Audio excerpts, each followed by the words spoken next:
Portal de Convênios. Todas as notícias sobre convênios e outros acordos na administração pública. Olá, este é o podcast do Portal de Convênios, um resumo semanal das principais notícias do âmbito da administração pública para você se manter informado em poucos minutos. Comissão de Tecnologia sugere projetos para a implantação do 5G em áreas rurais. A Comissão de Ciência e Tecnologia, a CCT, aprovou no dia 1º de dezembro o relatório do senador Jean Paul Prats, do PT do Rio Grande do Norte, sobre a implantação das redes móveis de quinta geração, o 5G, no Brasil, política pública acompanhada neste ano pelo colegiado. O parlamentar sugeriu a apresentação de 3 projetos para estimular o acesso à internet em áreas rurais, incentivar o compartilhamento de infraestrutura entre distribuidores de energia elétrica e empresas de telecomunicações e garantir a participação da CCT na sabatina de indicados para a Agência Nacional de Telecomunicações, a Anatel. Segundo o senador, ainda há espaço para melhorar não só a quinta geração das redes móveis no país, como outros serviços de telecomunicações. É importante ressaltar as obrigações das autoridades regulatórias e das operadoras atuantes no Brasil em formular políticas públicas adequadas, cumprir as metas de expansão e reduzir as assimetrias em termos de incremento de capacidades e habilidades em torno do uso das ferramentas digitais. Até mesmo a Lei Geral das Telecomunicações, chegando aos seus 25 anos, ainda tem problemas de eficácia, especialmente no que tange à baixa cobertura de internet para a população das regiões Norte e Nordeste e de áreas do Centro-Oeste. No primeiro projeto de lei, o relator sugere a desoneração de taxas e contribuições incidentes sobre a infraestrutura de telecomunicações instalada no campo. Pela proposta, seriam zeradas as taxas de fiscalização destinadas ao Fundo de Fiscalização das Telecomunicações, à contribuição para o fomento da radiodifusão pública e à contribuição para o desenvolvimento da indústria cinematográfica nacional.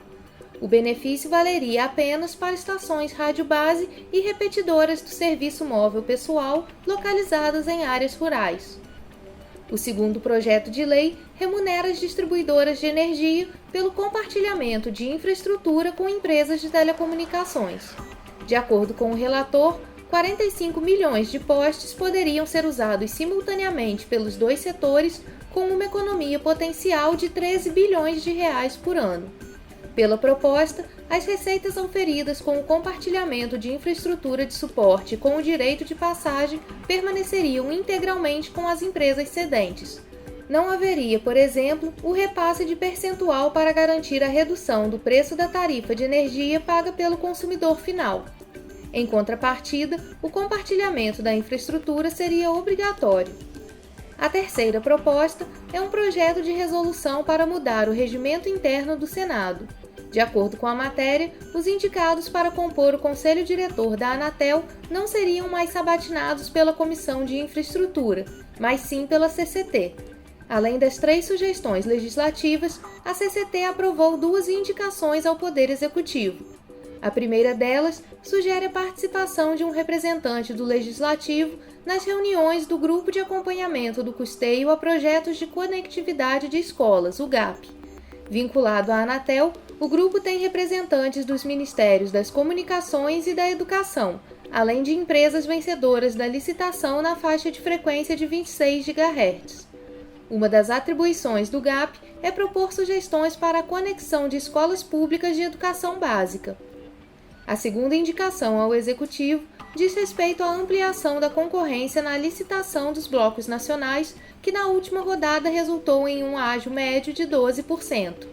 Na disputa pelos blocos regionais, o ágio foi bem superior e alcançou os 5.600%.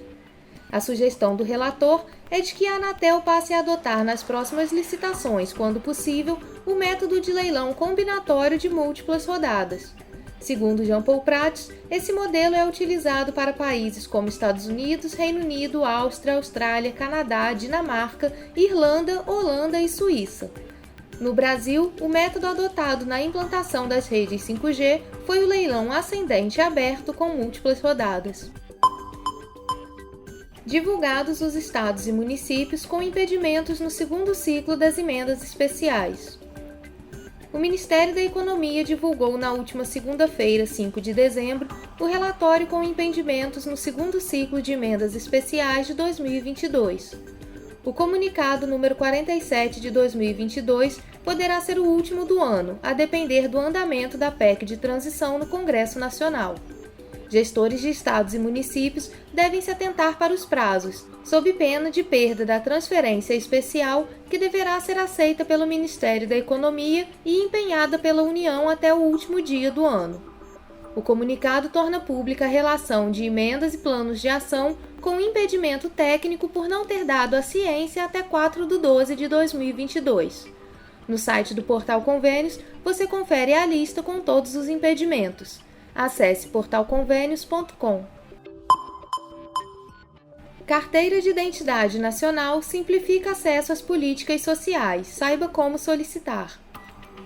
A Carteira de Identidade Nacional tornou-se uma ferramenta para combater as fraudes e ser um facilitador social para o cidadão brasileiro, desburocratizando serviços e o acesso à informação e dados.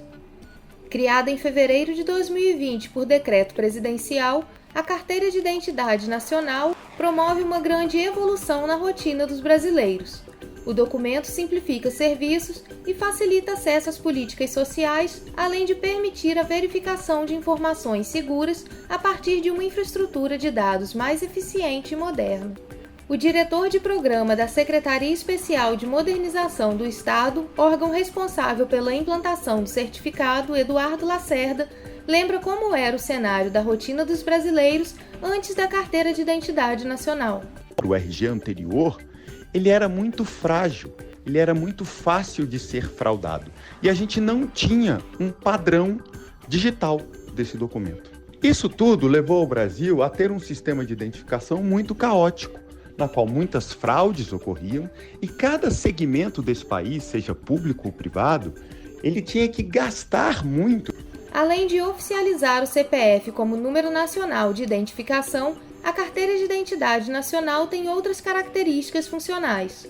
Uma delas é o QR Code, pelo qual qualquer balcão deste país, público ou privado, pode verificar a autenticidade de forma fácil e segura do documento.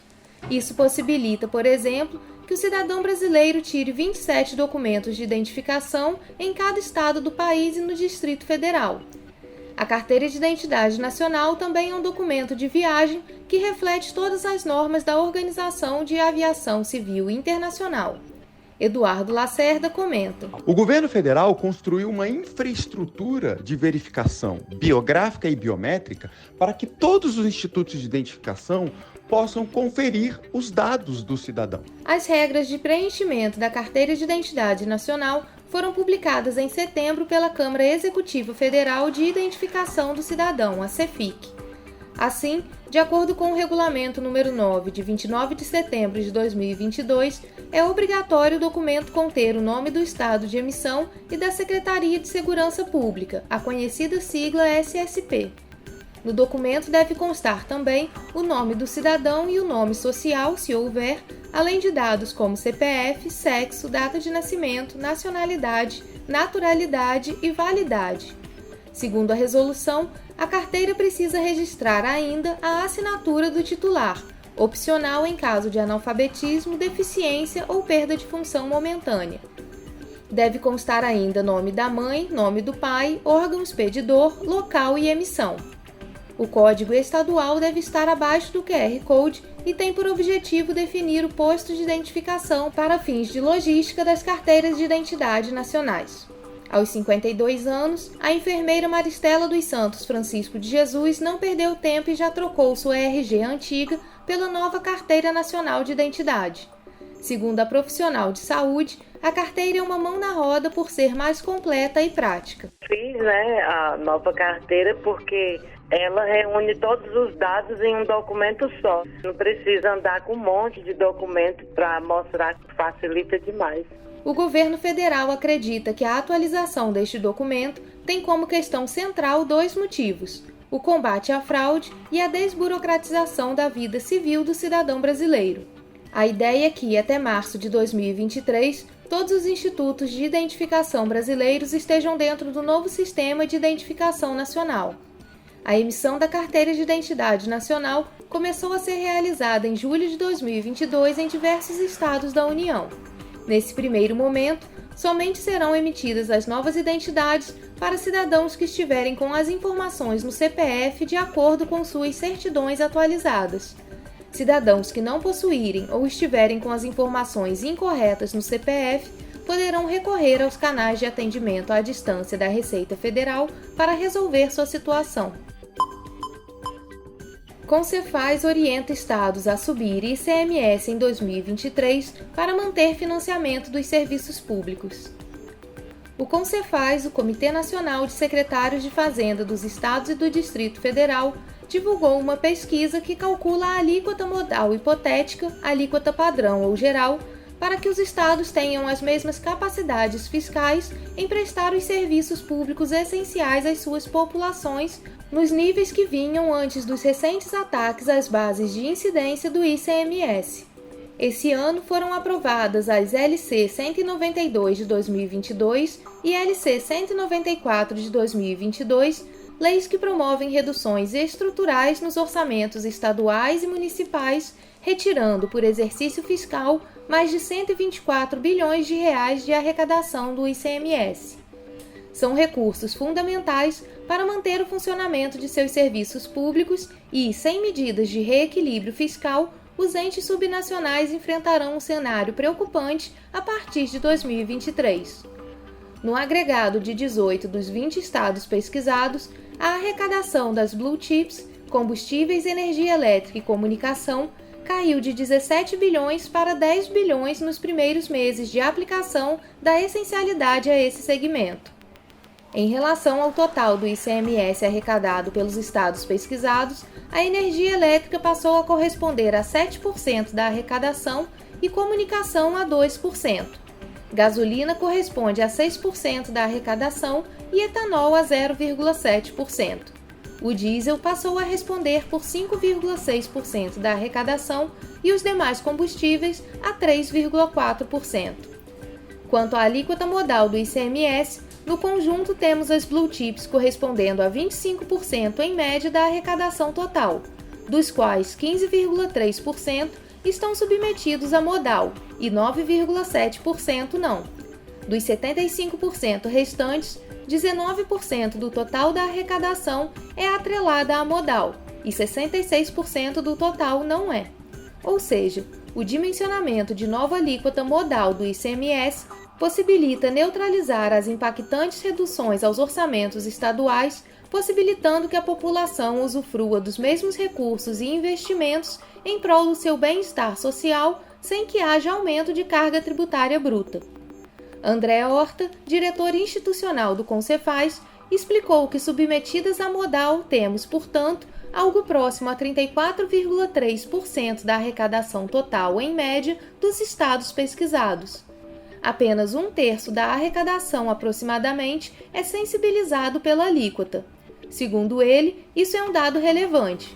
Juristas já haviam indicado o reequilíbrio fiscal dos estados por meio da recalibragem das alíquotas modais. O professor Heleno Torres publicou artigo em que aponta a necessidade em ajustar as alíquotas para garantir aos estados sua capacidade financeira de execução das despesas orçamentárias. Ele escreveu que aos estados só resta promover um aumento linear da alíquota do ICMS em 3% ou 4% para todos os bens, o que era de algum modo subsidiado pelas alíquotas mais elevadas dos combustíveis, da energia elétrica e das comunicações. Na pesquisa, o Concefaz recorda que o princípio constitucional da anterioridade tributária obriga que eventuais alterações sejam promovidas ainda este ano para que os novos governos tenham o mesmo volume de recursos para cumprir suas responsabilidades. Até porque, em se havendo alterações judiciais ou legislativas do que está posto em favor dos estados no curso de 2023, novos renivelamentos para baixo podem ser feitos a qualquer tempo sem incidência desse princípio. A premissa base da pesquisa é a manutenção da carga tributária. orçamentos do Turismo, Cultura e Esporte contam com emendas individuais para 2023.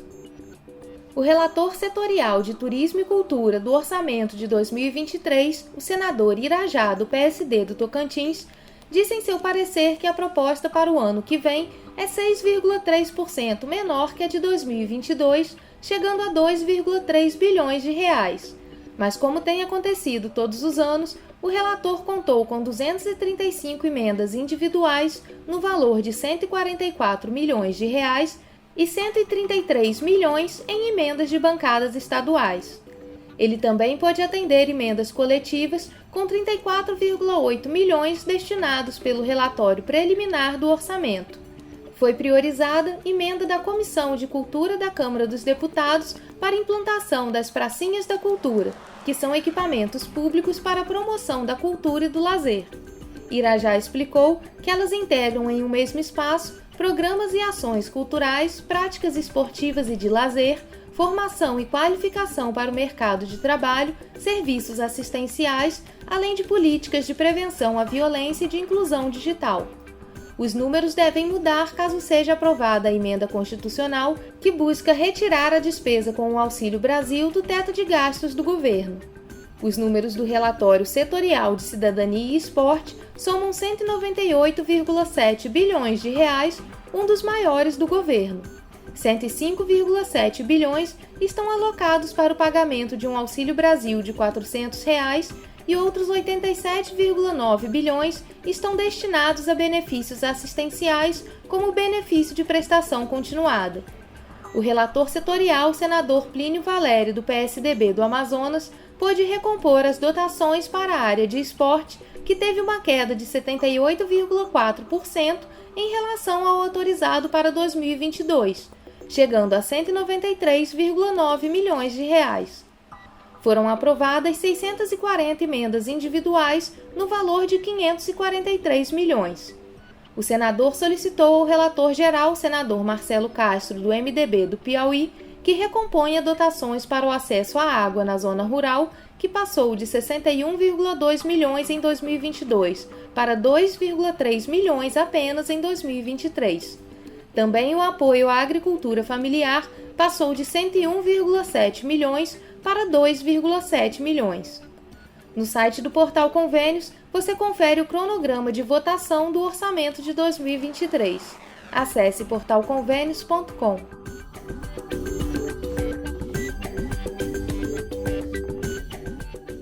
Você ouviu mais um podcast do Portal de Convênios, te atualizando sobre projetos, prazos e ações em administração pública. Continue se informando em nosso site portalconvênios.com. Até a próxima!